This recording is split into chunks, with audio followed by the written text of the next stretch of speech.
and welcome back to the Loopy Homestead.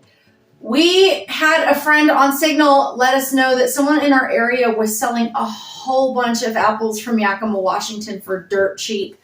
And so even though it's January and not typically canning season, we absolutely took some advantage of that. And we're doing some apple canning today. Now, you've seen us in the past do apple pie filling, and we have done a few other things. I think we've dehydrated maybe or freeze-dried, but we're going to do a little bit of freeze-drying today, maybe some dehydrating, but we're going to can some different apple products today because I still have an abundance of apple pie filling. We're going to get started here. We've got some already peeled and diced in lemon water to keep them from turning brown. We're going to drain them, add a little fruit fresh to them, and get them in jars. The first thing we are starting with is just some straight canned apples in a light syrup. I've been doing some overnight oats lately, and just adding a couple spoonfuls of pear in that has been amazing. We don't have much for peach left, so I haven't done that, but I definitely thought apple would be delicious with some cinnamon in them. So we're going to start with that, and then we'll kind of see how many apples we have to go, and we'll see what we're going to do next. Don't know if we're going to do any applesauce today. We still have some jars of that left also. But we brought home about 60 pounds of apples to process, so let's get going. Syrup is already going on the stove. Here we have, how many cups of water? 5, 10, 15 and 3/4. 15 3/4 cups of water in this pan, plus just about 7 cups of sugar. That's to make our simple syrup. What we're going to do now is get these apples over here drained so that we can start packing them into jars, getting them ready. It won't take much longer from here to actually get them in the water bath can. In preparation for the canning I knew we were going to do today, I went ahead and washed some jars. They were already clean, but we want them to be warm and sanitized. So threw them in the dishwasher this morning. They're already warm and ready. They'll be quick to pack and get in the can. Well, I am spinning the apples into the strainer here so we can get them into jars. Mom is getting the rest of our canning supplies ready. Again, that's to put the lids in a lightly warm pot of water to get the rubber soft, as well as the canning rings, our jar lifter, our funnel, everything of that nature.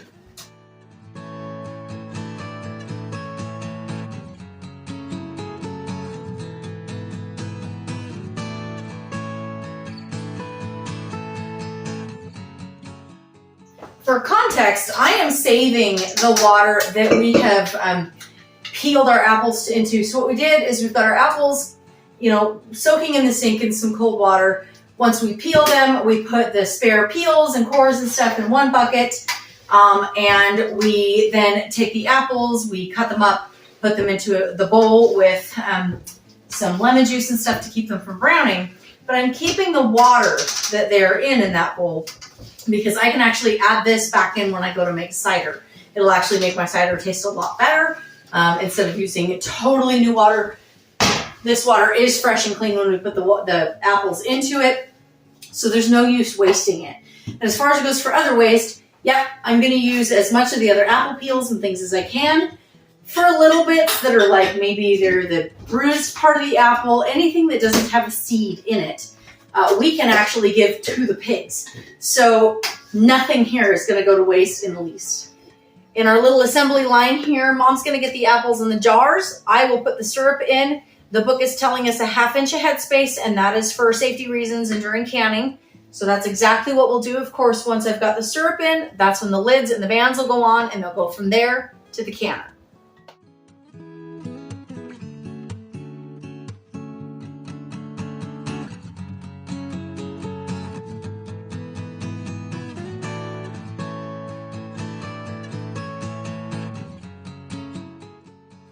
As always, it is important to wipe the top of your jars with a clean rag, or in my case, a knitted washcloth.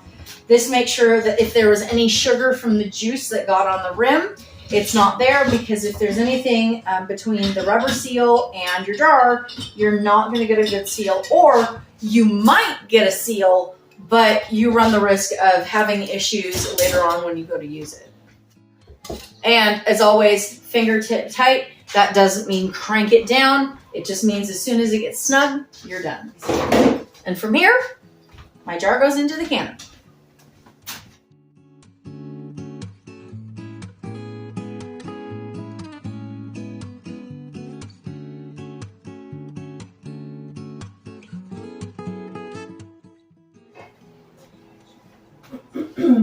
Last jar going into this batch.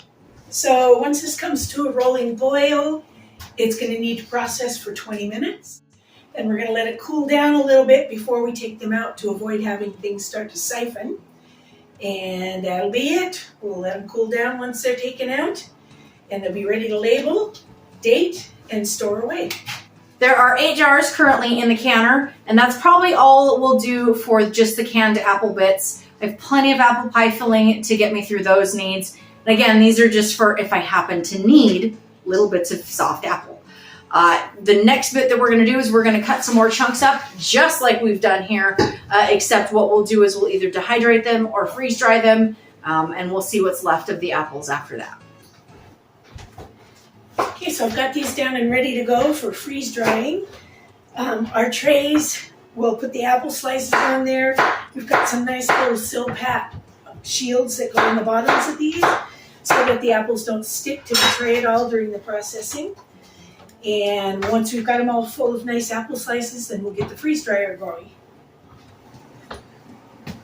One thing I should say about these apples is part of the reason we were able to get them so cheap is they're considered what's called a number 2 apple.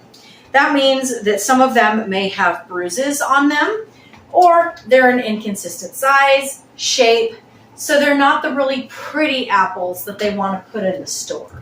Now these ones come locally from Washington and Yakima, but honestly, yeah, okay, maybe they're not uniform in size, but they're perfect for canning. Even if they were a little soft all around, we could still use them for applesauce and they'd be just fine. So it's real nice that this guy had gotten them. Like I said, he was selling them for 50 cents a pound, which means we only paid like 40 bucks for what we bought. You definitely, 30. 30. Sorry, my mom corrected me. 30. You definitely couldn't buy this amount of apples in the store for that price. Okay, we're going to get these apples stacked onto our freeze dryer trays. We're going to slide them into the freeze dryer and we're going to get it going. And it usually runs afternoon to overnight and is ready to go in the morning. Our canner is almost to boiling too, so here in a couple of minutes we will set that for 20 minutes and follow that processing like Mom told you earlier. But the important thing about the freeze dryer trays is that we make sure that there is a little space between them, that we don't overfill them, and that you stack them kind of flat. They will process for less time as long as we make sure to do that. And then we also don't want to stack them any higher than the lip of the tray. Another thing about freeze drying is that you can either start with unfrozen or frozen. It gives you that option on there. It just takes a little longer when things aren't frozen. But sometimes for the ease of not having to put it in the freezer, get it frozen, and then take it out and put it in, it's just easier to do it this way since the machine already has a setting for that. You also want to make sure you have mostly uniform pieces. The 2 I have here are a little thick, so I'm going to go ahead and go cut them down. If you're unfamiliar with a lot of freeze drying, preserving, that kind of stuff, I really recommend a book I read, I don't know, somewhere around a year ago. It is called A Year Without a Grocery Store. It is a family where the husband had lost a job, and out of that she learned to do more bulk buying, more bulk storage, that kind of stuff. And in that she talks about the appropriate ways to store your freeze-dried items or your canning items, things like that. She also talks about the different ways that you can get bulk foods, doing like the number 10 cans like some people do, other things like that. So it's a pretty good resource if you're just starting out on this sort of food supply mission. One of the things that we have dry bagged, it's not necessarily freeze-dried, but I have a 50-pound bag of flour that we have appropriately stored. It's kind of a backup plan. You know, I make a lot of bread, so I use flour a lot. So if something ever happened and I couldn't go buy a bag from the store, I would at least have some to get me through till I could figure out something else. So I'm going to take these down and I'm going to get them loaded in our freeze dryer tray. We will show you our freeze dryer. It's down in probably the ugliest room of the house, but it's a very functional room, and it's where we keep all of our canning and our freeze-dried stuff. I don't know if you've ever had freeze-dried apple slices, but they are yummy. The thing about freeze drying is it takes all the water out, but it doesn't remove any of the nutrients of the food. So it stays pretty much of the best nutritional value that it can be, which is really nice. Which in a lot of ways can be nicer than dehydrating. When you dehydrate, you naturally lose some of the benefits of stuff. Now, it's better than cooking in terms of nutritional loss. But these, basically, when they're done freeze drying, they're going to be exactly like they were here, except dry, not wet. And you can rehydrate them with water or fruit juice. Okay, we're getting the last tray slid in here. We're going to go ahead and get the door closed. I've checked. You want to make sure that the drain thing is horizontal, or excuse me, vertical, so that the vacuum seal will form on the drain. I've checked. The oil level is good, nice and clean. Got a fan plugged in to keep the room a little cooler. So we're going to press start. We're going to press not frozen, since this is not frozen. We've loaded our food and we've closed the drain valve. So we've pressed freezing. Now it's going to freeze the food. We'll come back later on to start the cycle for the freeze dry to go on. Okay, these apples have now processed for 20 minutes. We've left them sit for about between 5 and 10 minutes so that they don't siphon once we pull them out, and they're ready to come out.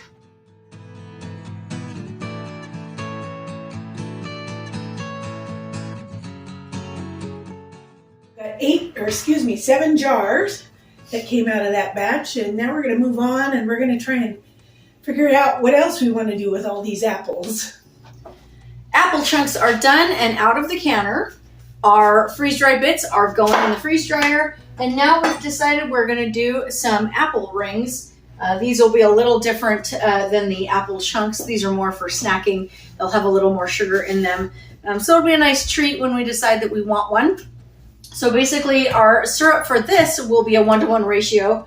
We're going to do 4 cups of water, 4 cups of sugar in here, and we're going to use wide mouth jars again to set the rings down in.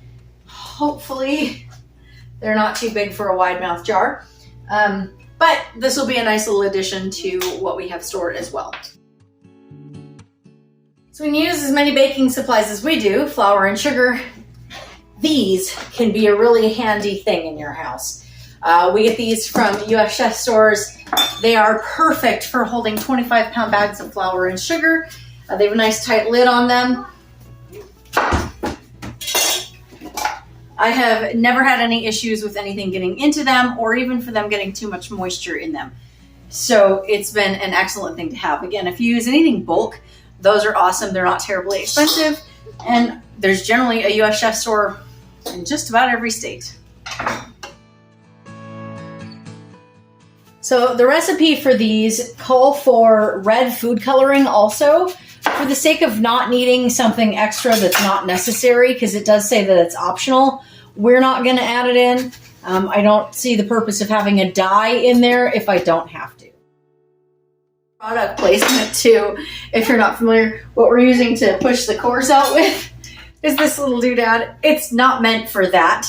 It's actually something called a grip stick. Now, obviously, I'm not being paid anything by these people, but I can tell you, you'll never want another chip clip again. That's what these are for. They're effectively a bag clip.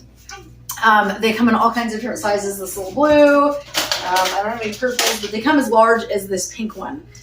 There might even actually be an even bigger one that has a handle on it for like dog food bags and stuff. But honestly,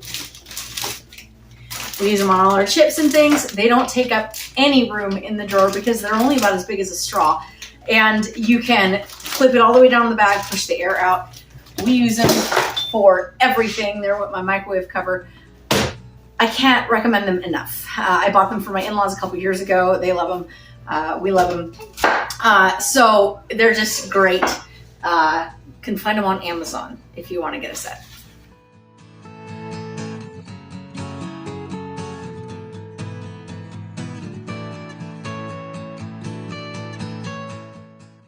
Well, folks, that is another batch of something down. Those apple rings are now in the canner. They're going to have their time to process. The final thing that we've decided to do, since we still have a sink full of apples, my father is running down to get us some pectin. We discovered the box that we had was expired. But we're going to go ahead and do some apple jam. That'll use up quite a few of these apples. It'll be another enjoyable thing. We still have some other jams left, like apricot and raspberries and blueberry. But variety is the spice of life. And considering we're at the start of the year, we won't be doing canning again until later in the summer. This should actually make our jam last all 3 households all the way up until then. Some of you might wonder why apple jam and not apple butter. And honestly, if we end up with too many jam jars, we could still do that too if we wanted. But I'm personally not that big of a fan of apple butter or butter type fruit objects in general. So I have a feeling that if it's jam and not butter, it'll be used up a lot more often than the butter would, even though that is something that my mother quite enjoys. Getting some of the last of the apples chopped up here. What we're going to do with these is apple jam. And the process for this is to get them in a big pot and basically just let them cook down and down and down and down. With sugar and lemon. With sugar and lemon until they are ready to be a jam. So this is definitely going to be a process that takes us a while. We still have an abundantly full sink of apples. We're just going to see about how full our pot gets to see what we think will be adequate for the jam. And after that, I don't know if we'll make anything else or if we'll just give them snacks to all the animals around here. So we'll see. But if we do give them as snacks, we will definitely let you see them getting their treats. Apples have been in here. We've decided that the recipe specifically that we're using is an apple pie jam. So it'll actually be a lot like my apple pie filling. And I think it'll be kind of a dessert jam in a sense. But that being said, I need to run my stick blender through here just a little bit. I'm going to leave it chunky. But not, like this chunky. I'm using my little KitchenAid blender here, one of my Christmas gifts. Here we are, put the pectin in. One of the differences between this and my apple pie filling is that while my apple pie filling uses clear gel, this will use pectin. So we got a nice thick jam substance here with the apples. We're going to make some nice thick chunky apple jam. So we're going to fill our bottles, or jars I should say. Oh, that looks yummy. We had a little sample and it was pretty doggone good. Jars want us to have a 1/4 inch headspace.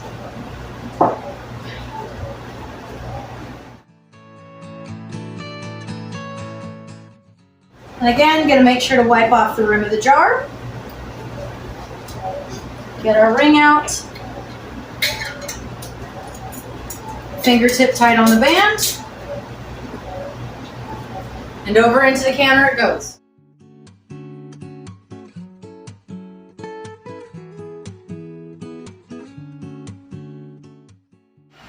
These are in the canner. They have a processing time of 10 minutes or so. So we just gotta wait for the canner to get up to temperature, and then we'll start the timer on these guys. And we here at the Loopy Homestead would like to apologize for our technical difficulties. While we thought we recorded the end of our canning, we did not. So unfortunately, you won't be seeing how our jam turned out. However, if you've seen our previous videos, they look pretty much like that. But thanks for joining us back on the Loopy Homestead. If you'd like to stay in the loop, please subscribe to our videos. And if you'd like to help us find more looplings like you, please like and share them. See you next time. So let's take you on a little... It's okay. I can stop it where I finish, and I can start where you go. So let's start the canning for the day. Forget the sew. My videos are so full of sews. This is a thing our family does that I didn't realize until I started editing videos.